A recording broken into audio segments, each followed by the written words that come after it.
우리 하나님을 송축할지어다. 우리 왕을 송축할지어다. 송축해 내 영혼, 송축해 내 영혼, 내 영혼아. 거룩하신 이름, 이전에 없었던 노래로 나 주님을 경배해.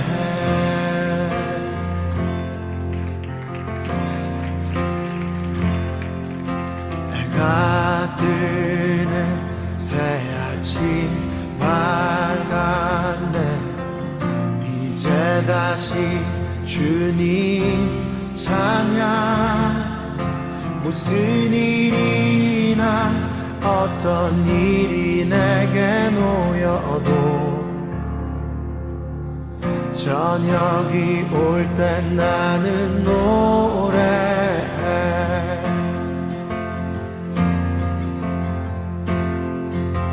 송축해 내 영혼, 내 영혼아.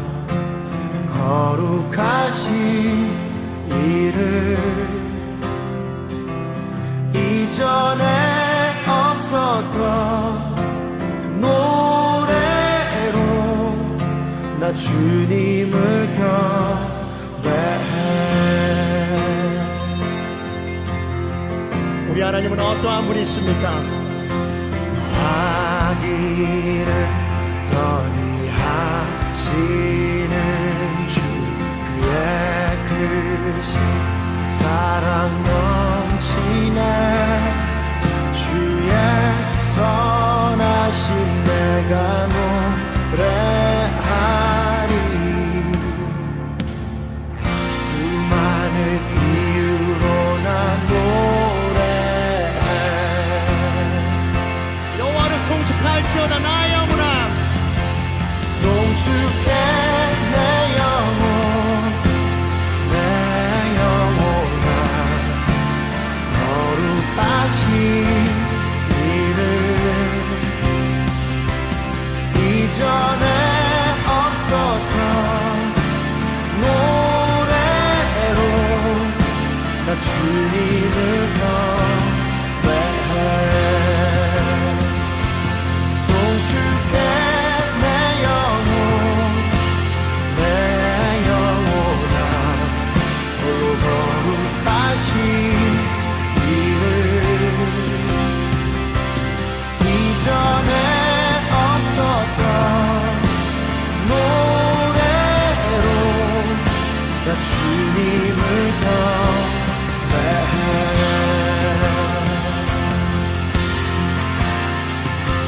그날에 그날에 나의 힘 다하고 나의 삶의 여정 마칠 때 끝없는 찬양 나 드리리라. 수많은 세월 지나 영원히 그날에 나의 힘 다하고 나의 삶의 여정 마칠 때 끝없는 찬양 나 드리리라. 수많은 세월 지나 영원히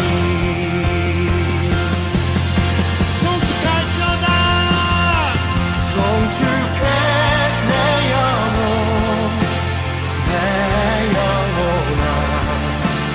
거룩하신 이름,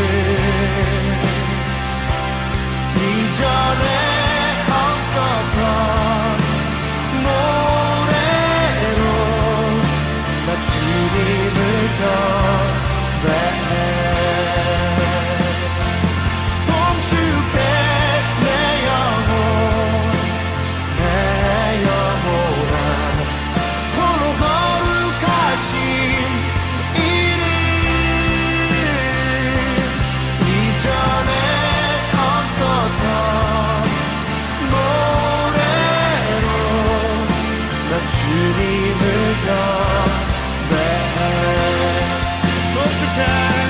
송축해 내 영혼아 거룩하신 이름 이전에 없었던 노래로 나 주님을 경배해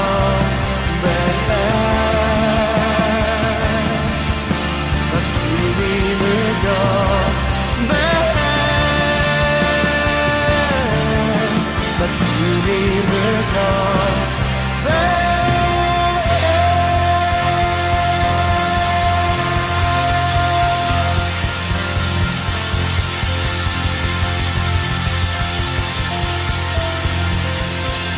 송축할지어다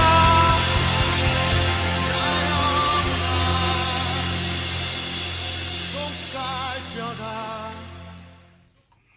할렐루야. 우리심의 크리스천의 평강이 오늘 이 아침에 하나님께 나오신 모든 분들과 함께 하시기를 주의 이름으로 축복합니다. 우리 같이 나누신 하나님의 말씀은 우리 창세기 12장 1절로 4절까지 말씀입니다. 창세기 12장이고요. 1절로 4절까지 말씀 우리 같이 나누겠습니다. 여호와께서 모세에게 이르시되 너는 너의 본토 친척 아비 집을 떠나 내가 내게 지시할 땅으로 가라. 내가 너로 큰 민족을 이루고 내게 복을 주어 내 이름을 창대케 하리니 너는 복의 근원이 될지라. 너를 축복하는 자에게는 내가 복을 내리고 너를 저주하는 자에게는 내가 저주하니니 땅의 모든 족속이 너를 인하여 복을 얻을 것이니라 하신지라. 이에 아브라함이 여호와의 말씀을 쫓아갔고 롯도 그와 함께 갔으며 아브라함이 하란을 떠날 때에 그 나이 75세였더라. 아멘. 기도하겠습니다. 살아계신 아버지 하나님, 하나님의 놀라운 은혜로 지금까지 여기까지 왔음을 고백합니다. 2022년도 첫 번째로 드리는 이 새벽 예배를 통하여서 주야 사랑하는 백성들이 하나님의 말씀을 듣고 새 힘을 얻을 수 있도록 인도하여 주시옵소서.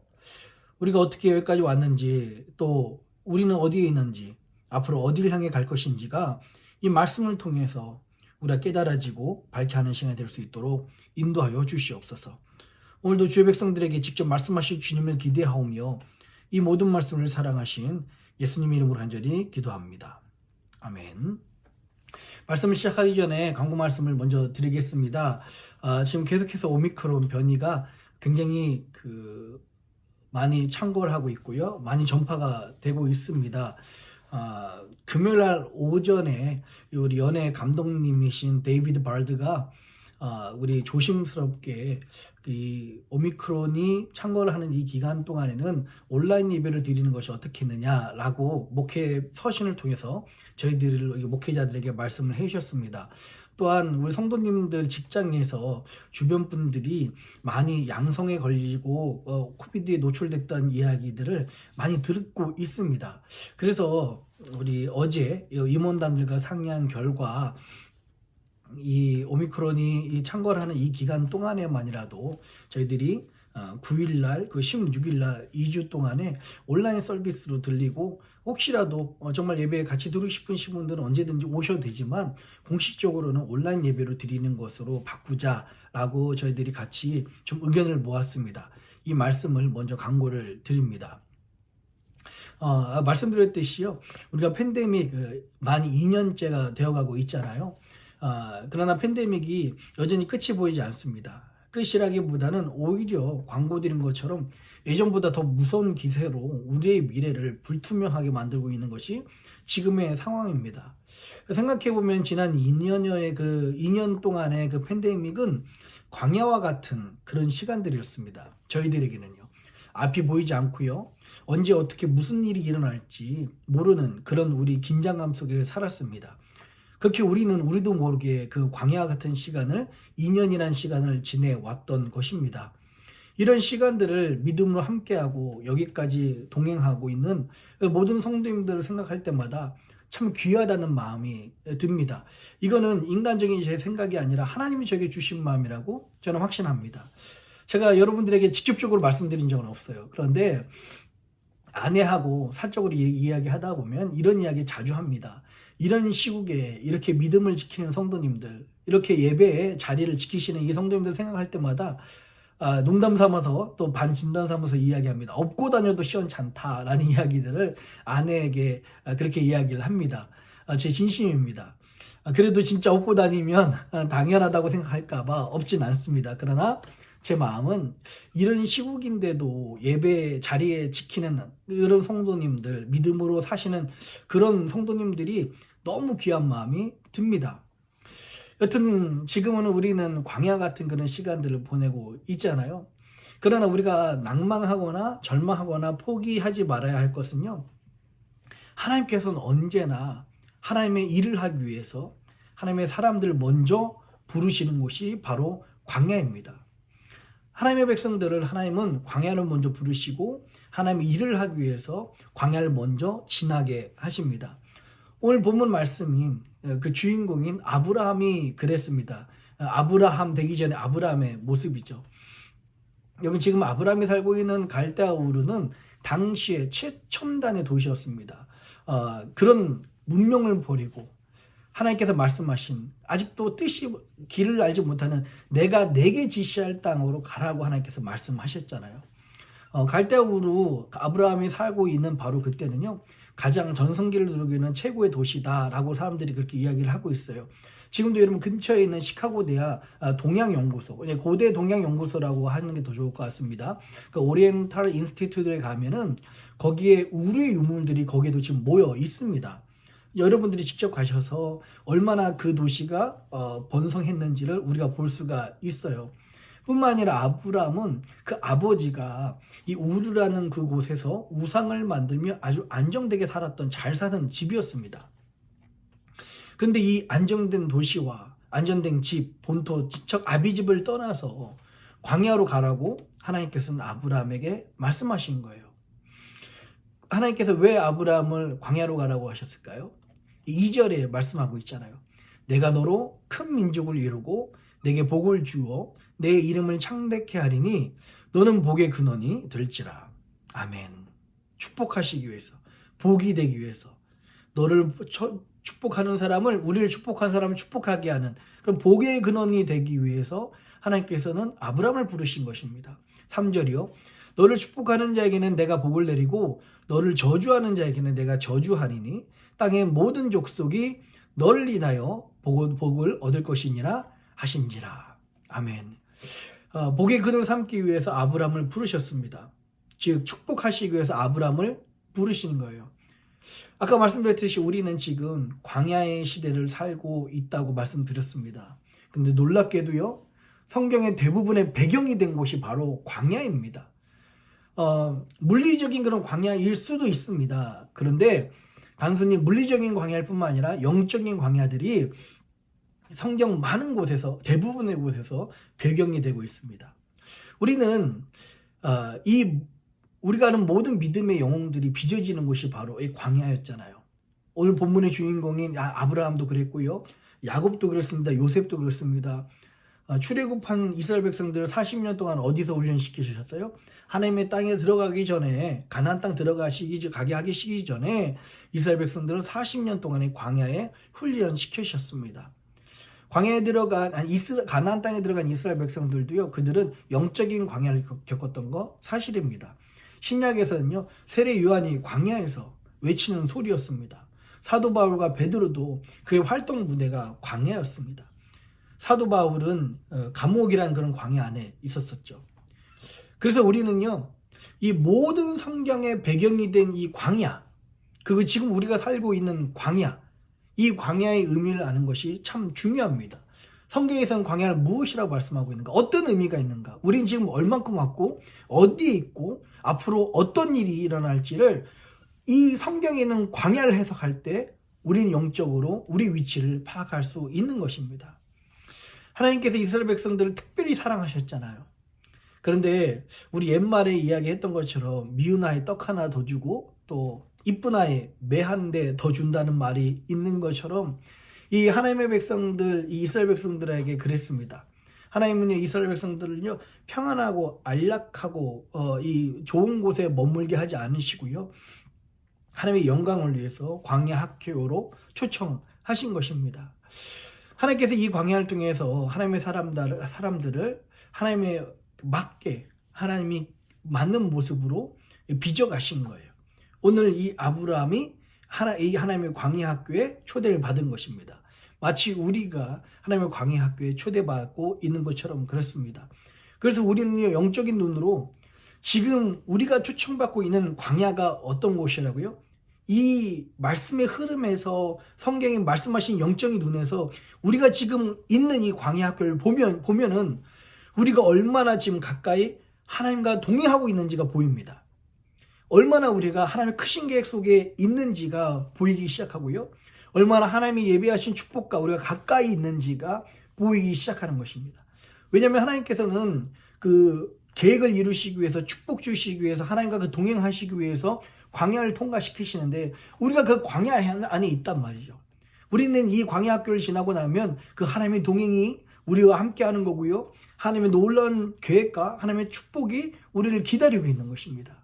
그래서 우리 하나님이 얼마나 우리랑 가까이 지금 동행하고 있는지, 우리 지금 어디에 있는지, 앞으로 우리에게 어떤 일이 벌어질 것인지가 이 광야 학교를 통해서 보이기 시작하는 것입니다. 여러분, 좀 거시적으로 볼까요? 인류 고대 역사를 살펴보면은 고대 문명은요, 두 가지로 크게 나눕니다. 첫 번째는요, 한 곳에서 정착해서 성을 쌓고 밭을 일구고 또 안정적인 집과 생계를 유지하는 그 농경 문화입니다. 결국 이 농경 문화는요, 발전해서 오늘날의 도시 문화가 되었죠. 또 하나는 어떤 문화입니까? 또 하나는 항상 한 곳에 머물러 있지 않고 이렇게 돌아다니는 광야 속에 가축을 이동하는 그런 유목 문화입니다. 그래서 고대 문명은요, 두 가지, 즉 농경 문화와 유목 문화로 나눌 수가 있습니다. 농경 문화의 그 특징을 가만히 생각해 보면요, 농경 문화에서는 인간의 힘과 노력, 지혜가 참 중요하다고 생각됩니다. 왜냐하면 자기가 노력하면 노력한 만큼 농사의 열매를 더 맺을 수 있다고 생각하기 때문에 그래요. 그리고 맺은 열매 가지고 지혜롭게 자기의 실력과 지혜로 잘 사용하면 얼마든지 내년을 위해서 내후년을 위해서 부를 쌓을 수 있다고 생각을 합니다. 결국은 이런 도시 문화 자체가, 농경 문화 자체가 빈부의 격차를 낳고요. 지금 이 도시는 그런 빈부의 격차의 그 극을 보이는 상황이죠. 그러나 이런 유목 문화는 어떻습니까? 유목 문화에서는요, 인간의 힘과 노력과 지혜보다 더 중요한 게 있어요. 오히려 인간의 힘과 지혜와 노력은요, 그 광대한 자연 앞에서 아무런 효력이 없다는 것을 유목 문화를 통해서 알게 됩니다. 돌아다니는 것을 통해서. 유목 문화에게 더 좋은 것은요, 운이에요. 어떻게 보면 유목 문화에게 더 필요한 것은 럭키가 더 필요합니다. 앞으로 어디에서 어떤 일이 일어날지를 이 유목하는 사람들은 잘 몰라요. 작년 봄에 왔을 때만 해도 이곳에서는 물과 풀이 흐르는 그런 푸른 초장이었었는데 내년에 이맘때 왔어도 똑같은 것이 준비되어 있으리라는 그런 보장이 없는 것이 바로 이 유목 문화입니다. 그래서 농경 문화는요, 모으고 아껴두고 남에게 주는 것보다, 옆 사람에게 나눠주는 것보다 이제 자기가 모으는 것을 더 중요하게 생각을 합니다. 그러나 유목 문화는 어떻습니까? 농경 문화처럼 모으는 것보다, 모으면은 이동하기 불편하잖아요. 오히려 모으는 게 부의 축적이 짐이 되는 거예요. 그래서 있을 때 먹는 게 중요하고요, 또 있을 때 다른 사람들에게 나눠주는 게 중요합니다. 왜냐하면 이동하는데 더 편리하고요, 내가 나눠주면 내가 힘들 때 다른 사람들에게 오히려 도움을 받을 수 있기 때문에 그렇습니다. 결국에는 농경 문화는요, 사람들이 내일이 안정되었다고 생각을 하고, 유목 문화는 내일이 불안정하다고 생각을 합니다. 이렇게 본다면 하나님께서는 우리들에게 어떤 문화 속에 살기를 원하셨을까요? 도시 문화였겠습니까? 농경 문화였겠습니까? 아니면 유목 문화였겠습니까? 예, 맞습니다. 하나님은 우리들에게 유목 문화 가운데 살기를 원하셨던 거예요. 왜냐하면 이 도시 문화, 농경 문화는 자기 힘으로 충분히 살 수 있다고 생각하지만 유목 문화는 하나님의 도움 없이는 안 된다는 것을 모두 다 알기 때문에 그렇습니다. 그래서 하나님께서는요, 자꾸 하나님의 일을 위해서, 자기 백성을 위해서, 그 믿음의 영웅을 만드시기 위해서 유목 문화인 그 광야로 계속 부르시는 거예요. 이 광야 학교를 통해서 이스라엘 백성들이 훈련을 받기 때문에 그렇습니다. 여러분, 농경 문화는요, 도시 문화를 통해서 친척분토 아비집 이것을 통해서 자기가 잘 살 수 있을 거라고 착각합니다. 그런데 유목 문화에서는 광야에 나온 사람은요, 오직 의지할 것이 하나님의 은혜밖에 없어요. 여러분 잘 생각해 보십시오. 범죄한 가인이, 창세기에 나오니 가인이 가장 범죄하자마자 나와서 한 것이 성을 쌓고 자신을 위해서 농경 문화, 도시문을 만든 것이 이 범죄한 사람들의 모습입니다. 이 범죄한 사람들은요, 하나님이 자기를 지켜주신다는 그런 믿음이 없으니까 자기 자신이 자기를 보호하기 위해서 이런 안전장치들을 만들기 시작합니다. 그러나 여러분, 유목문화에 사는 광야에 사는 이스라엘 백성들은 어떻습니까? 하나님만 의지해야 되니까요, 만나 매출하기, 그 불기둥과 구름기둥만 의지하게 되는 것입니다. 이렇게 제가 말씀드렸어요. 하나님이 기뻐하신 것은 사실 하나님의 훈련 장소는 농경 문화가 아니라 유목 문화입니다 라고 말씀드렸고, 이 성경의 많은 배경이 되는 곳은 바로 광야입니다 라고 제가 말씀을 드립니다. 여러분, 그러면 목사님 어쩌란 말입니까? 지금 우리가 살고 있는 트윈시티스를 벗어나서 이 도시문화, 농경문화를 벗어나서 RV를 타고서 풀타임으로 유목민처럼 살아야 됩니까? 라고 이야기할 수가 있습니다. 여러분, 이 말씀을 통해서 광야로 간 그 아브라함의 말씀을 통해서 우리가 기억해야 될 것은요, 지금 우리는 도시라는 이 땅의 문명과 문화 가운데 살지만 우리는 어차피 이동해야 될 영적인 유목민이 되어야 된다는 사실을 우리가 잊지 않았으면 좋겠습니다. 그런 삶이 어떤 삶인지 우리가 직접적으로 체험하게 한 것이 바로 지난 2년 동안의 팬데믹입니다. 앞으로 어떤 일이 일어날지 불투명한 시대, 그게 광야였습니다. 우리가 어떤 일들이 지금 일어날지 전혀 모르는 그런 어두운 시대, 앞이 보이지 않는 시대가 그런 광야였었고 팬데믹이었습니다. 이런 광야에서 우리는 더욱 하나님을 의지하게 되는 것입니다. 우리는 지난 2017년 겨울로 기억하고 있습니다. 그동안 정들었던 교회 건물을 팔고요, 그곳에서 웃고 울고 함께 지냈던 시간들을 생각하면 아마 그곳에서 많은 시간을 보내셨던 오래된 성도님들이 참 아쉬웠던 그런 시간을 보냈을 것 같습니다. 그리고 이런 교회 건물을 팔고 지금은 한국 사람들이 싫어하는 그 새빵살이 우리가 교회 생활을 하고 있잖아요. 페이스 UMC의 그 빌딩을 말이 쉬어야죠. 우리가 렌트를 하고 있고요, 새빵을 살고 있습니다. 그러나 여러분, 앞에서 말씀드렸듯이 우리가 영적인 유목민이 되어야 된다 하는 관점에서 보면요, 우리가 지금 거주할 곳이 없지만 이렇게 예배 드릴 수 있다는 것, 이거 자체가 은혜입니다. 왜냐하면 지금 우리는 광야에 있지만 내 교회, 내 장소에서 안정되게 드리는 예배가 아니지만 새빵살이 교회라도 예배의 본질에 대해서 깨닫게 되고요, 예배의 본질은 신령과 진정을 하나님께 드리는 것이라는 것을 그 어느 때보다 더 잘 피부로 느낄 수 있기 때문에 그렇습니다. 우리가 팬데믹 동안에 인터넷으로 예배 드리면서 얻었던 축복이 무엇입니까? 예배의 본질은요, 사마리아에서 예수님께서 말씀하셨던 것처럼 시간과 장소에 있는 것이 아닙니다. 진짜 예배의 초소는요, 바로 우리라는 거예요. 성령님이 거하시는 그 성전이 바로 우리라는 것입니다. 옛날 이스라엘 사람들은 어떻게 생각했습니까? 예배를, 특히 대속죄일, 속죄일을 1년에 한 번 예루살렘, 그 중에서도 지성소의 대제사장이 한 번에 들어가서 해야지만 된다고, 속죄가 일어난다고 그렇게 착각했습니다. 그런데요, 이 생각을 부수기 위해서 오신 분이 바로 예수님이십니다. 예수님께서 이 땅에 오셔서 십자가에 달리셨음을 말미암아 그때 예수님은 돌아가실 때 지성소와 성소를 나눴던 그 성소의 휘장이 위에서부터 아래로 찢어지고요, 이젠 누구든지 예수 그리스도의 보혈을 의지하는 사람이 그 보혈을 믿기만 하면 그 피로 말미암아 죄 사함을 받는 놀라운 역사가 우리 가운데까지 흘러오게 된 것입니다. 우리는 그 뒤로 또 다른 보혜사 성령님이 우리 가운데 오시게 되고요, 이제는 우리가 예배드리러 예루살렘에 올라가는 것이 아니라 누구든지 예수 그리스도의 이름만 부르면 성령님이 우리 가운데 임하셔서 우리가 바로 성령이 거하시는 성전이 된다는 것이 하나님의 말씀이었습니다. 그리고 우리가 지금까지 알고 있었던 겁니다.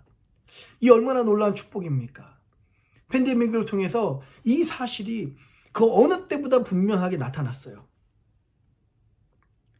우리가 드리는 교회랑 간판에 그런 건물에 가서 예배드리는 것이 아니라 우리가 그곳에서 예배드리던, 밖에서 예배드리던, 집에서 예배드리던, 건물에서 예배드리던, 가정에서 예배드리건, 우리는 어디에서 예배드린 것이 중요한 것이 아니라 우리 안에 우리가 성령님이 계시면 우리가 바로 예배의 장소라는 것, 바로 우리가 신령과 진정으로 예배드릴 때 하나님이 기뻐 받으신다는 것, 이것이 팬데믹을 통해서 우리에게 주시는 놀라운 또 다른 언약을 생각하게 하는 그런 축복이었습니다. 여러분 잘 생각해 보세요. 교회가 타락할 때마다 이 은혜가 흐려집니다. 로마 카톨릭에서는요, 사제나 교황이 대신 죄를 사해 줘야 된다고 그들의 하나님이 가신 그 예수 그리스도의 보혈의 권리를 자기네들이 취하려고 했습니다. 요즘 유명한 기독교 교회에서는 어떤 일들이 일어납니까? 능력 있는 목사님, 말 잘하는 목사님, 유명한 목사님들이 대신 해줘야 된다고 착각합니다. 근데 팬데믹이 주는 우리의 축복은 무엇입니까? 우리 모두가 성령님이 거하시는 성전이며 바로 우리 속에 예배의 놀라운 일이 지금도 일어날 수 있다는 것을 이 팬데믹을 통해서 우리에게 주시는 거예요. 여러분 우리는 모두 영적인 유목민이 되어야 될 줄 믿습니다. 유목민을요, 영어로 노마드라고 그렇게 이야기를 한다고 해요. 그리스 원어로 보면은 이 노마드라는 사람은요, 함께 나누는 사람, 나눈다라는 그런 뜻입니다. 2020년도 아카데미 작품상에 그 노매드랜드라는 그런 영화가 수상이 됐어요. 제가 왜 이 영화를 관심 있게 봤었냐면 혹시 미나리가 받지 않을까라고 해서 기초를 주목했었는데, 노매드랜드라는 그런 작품이 아카데미 2020년도 작품상을 받게 되었습니다. 그 영화를 보면요, 그 10인승 밴, 90밴을 개조해서 미국을 돌아다니며 일하는 그런 장면들이 나옵니다. 우리는 아무리 우리가 정착민처럼 살아도, 농경사회에 사는 것처럼 해도요, 우리가 잊지 말아야 될 것이 있습니다. 이 노매드랜드에 나오는 그 여자 주인공처럼 우리는요, 이 땅의 정착민이 아니에요. 이 땅에 뿌리를 두고 살 사람이 아닙니다. 우리는 이 땅에서는 어디까지나 영적인 유목민입니다. 우리의 뿌리는 어디에 있습니까? 우리가 끝까지 영원히 정착해야 될 곳은 어디입니까? 하나님 나라에 있습니다. 하나님 나라예요. 그런데 많은 그리스도인들이 안타깝게도 이 땅에서 영원히 살 것처럼 그렇게 살고 있고, 그렇게 모으고 있고, 그렇게 행동하고 있습니다. 언제 우리가 영원한 정착을 갖게 됩니까? 영원한 하늘나라인 천국에서 우리가 영원한 정착을 갖게 되고요, 그 전까지 이 땅에서는 우리는 유목민이에요. 영적인 유목민. 하나님께서 내가 내게 지시할 땅으로 가라, 부름받은 그 광야를 사는 사람들이라는 것을 우리가 잊지 않았으면 좋겠습니다.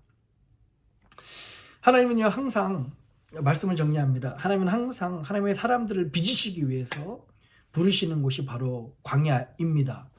이 광야 같은 팬데믹 2년을 우리는 잘 견뎌왔습니다. 비록 언제 끝날지 모르는 팬데믹이지만 우리가 낭망하지 말고 실망하지 말아야 될 것은요, 우리가 지금 광야 한가운데 있다는 뜻은 다른 말로 그만큼 하나님의 계획 안에 있다는 뜻이고요, 그만큼 하나님과 나와 동행한다는 뜻이고, 그만큼 축복이 나와 가깝다라는 뜻입니다. 오늘 창세기 12장의 말씀을 보면은 더욱 그렇습니다. 오히려 하나님이 원하시는 삶은요, 우리가 이 땅에 정착하는 것이 아니라, 한 곳에 뿌리를 내리는 것이 아니라 이 땅에서 영적인 유목민으로 살다가 하나님 나라에 정착하는 것. 그래서 이 땅에 사는 동안에는 하나님이 지시한 대로 가는 이 광야를 온전히 잘 통과해서 하나님이 우리로 말미암아 복의 근원을 삼으시겠다라는 이 말씀이 우리의 삶과 우리의 가정과 여러분들의 삶 속에 이루어지시기를 주의 이름으로 축복합니다. 예, 지금 한참 오미크론 때문에 코비드의 그 절정에 있지만 우리가 낭만하고 낙심하지 말아야 될 것은 우리는 지금 광야를 통과하고 있는 중입니다. 광야 끝에는 하나님의 축복이 기다리고 있고요, 광야에 들어온 것 자체가 축복이라는 것을 여러분 잊지 않으셨으면 좋겠습니다. 그런 영적인 눈으로 우리가 어떻게 왔고 어디 있고 어디로 가야 될지를 우리가 볼 수 있었으면 좋겠습니다. 기도하겠습니다. 고마우신 아버지 하나님, 하나님의 은혜 감사합니다. 사랑하는 주의 백성들을 통해서 하나님 정말 우리 서로 힘이 되고 용기를 얻게 하시니 감사합니다. 2년이라는 광야 같은 시대였습니다. 그러나 하나님께서는 믿음의 영웅들을 하나님의 일을 위해서 광야로 부르셨던 것처럼 아브라함 만드시기 위해서 광야로 부르셨던 것처럼 우리를 이 땅 가운데 이 어두운 가운데 부르신 줄 믿습니다. 이 광야 같은 이 시기를 통과하면서 하나님의 축복과 하나님의 계획과 하나님의 은혜가 우리와 함께하고 있다는 사실을 잊지 않게 하여 주시옵소서. 지금 힘들고 어렵고 참 포기하고 싶지만 주의 백성들에게 믿음의 눈을 열어서 주의 영광을 보게 하시고 하나님의 놀라운 계획들이 보여지는 역사가 저들 가운데 있게 하여 주시옵소서. 하나님께서 우리 믿음의 공동체를 그렇게 사용하여 주시고 우리 안에 이 어려울 때 서로 힘이 되어서 견디고 버티고 하나님의 영광을 위해서 쓰임받게 될 것을 기대하오며 감사합니다. 이 모든 말씀을 사랑하신 예수님의 이름으로 간절히 기도합니다. 아멘.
하늘에 계신 우리 아버지여, 이름이 거룩히 여김을 받으시오며 나라의 임하옵시며 뜻이 하늘에서 이룬 것 같이 땅에서도 이루어지이다. 오늘날 우리에게 일용할 양식을 주옵시고 우리가 우리에게 죄진 자를 사하여 준 것 같이 우리 죄를 사하여 주옵시고 우리를 시험에 들게 하지 마옵시고 다만 악에서 구하옵소서. 대개 나라와 권세와 영광이 아버지께 영원히 있사옵나이다. 아멘.